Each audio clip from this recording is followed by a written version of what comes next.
big problem for Labour is whether they can hold on to the Muslim vote. Some of the Labour MPs in seats with large Muslim populations who are being targeted because of their abstentions on a ceasefire include this: Shadow Health Secretary Wes Streeting, Shadow Justice Sec Shabana Mahmood, Shadow Paymaster General Jonathan Ashworth and Shadow Business Minister Rushanara Ali. But Labour's Shadow Business and Trade Secretary Jonathan Reynolds didn't seem too concerned about the Muslim vote when I asked him last night. I take nothing for granted when it comes to any community. Now, I think in any part of the UK, from the top of Scotland to Cornwall, Labour's the only competitive party, the only party that can say, if you want to change from the present government, we're your vehicle to do that, but we will take seriously and always take seriously the needs and concerns of every community, because let's be frank, we've had all these opinion polls, not a single vote has been cast and will not be cast for a long period of time, so we will take absolutely nothing for granted, but we will campaign for the basis of the change the UK needs. Well, can I just bring your attention to something that we are seeing right now, and it ties directly into the pro-Palestine / Muslim vote. This is an incident that was taking place, and I believe is taking place still, in East Finchley, an area with a big Jewish population, and they were showing an Israeli film at the local cinema there. This has happened at other cinemas in the country, and the pro-Palestine lot decided to turn up. They were incredibly well organised. However, they were possibly too organised, because it alerted the local Jewish community and supporters of them to it, and they decided to turn up in even bigger numbers. And here's a clip.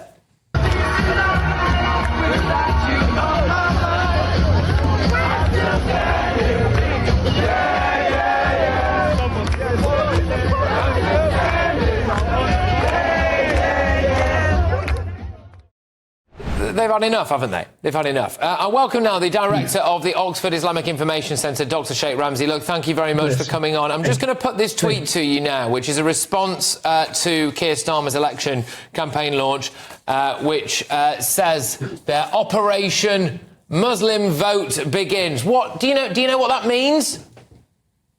Not really. Operation Muslim Votes begin. I believe the Muslim vote, of course, there was a legitimate organization which they came and of course brought all the Muslims together and said, okay, let's show ourselves, and let's see, we have some demands, something which we want.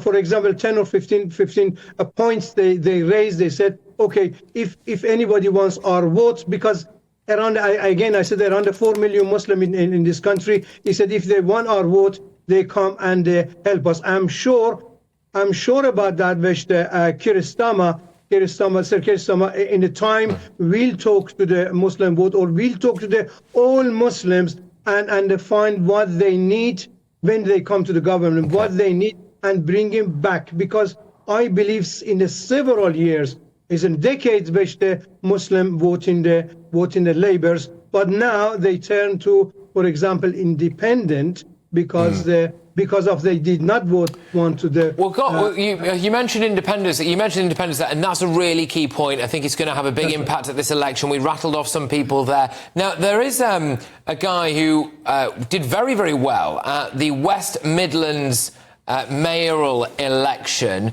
Ahmed Yaqub, who actually had a Twitter poster of himself put up. There it is. So that's his Twitter poster, and there's the flag of Palestine in the back for him. Now, he was actually, I believe he is actually, standing in Birmingham Ladywood. Dr Sheikh Ramzy, do people have a right to be concerned that people have more of a concern for Palestine than, say, Birmingham Ladywood?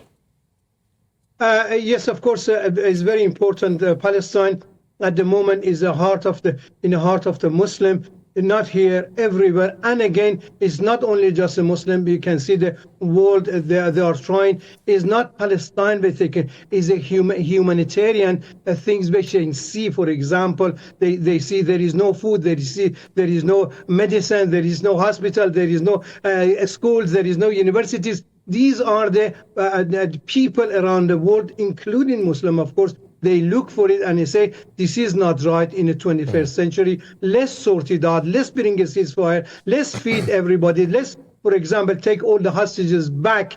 And then let's bring a peace to the Middle East. This is what they When you say really take all the hostages back, are you talking about the hostages that Hamas have?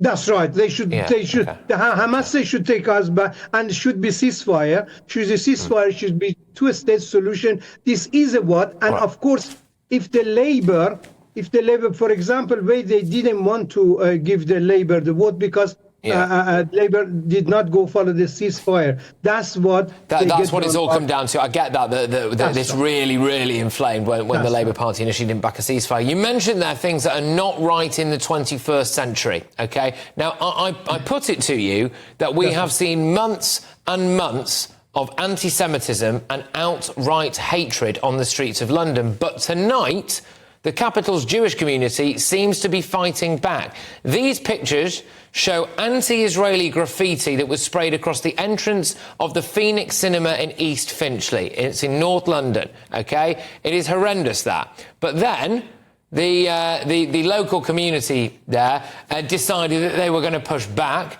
and we saw quite a lot of Jewish or pro-Israel individuals decide to descend onto that street, and this is some of it. So they outnumbered the pro-Palestine brigade that were there right now. Do you not think it's quite shameful that the local Jewish community, not just there but in other parts of the country, feel the need now to have to fight back against stuff like that? This is, of course, again, you said what the Muslim in this country trying to bring a ceasefire to that, and again, any anti-Semitism, any Islamophobia, or this is totally wrong.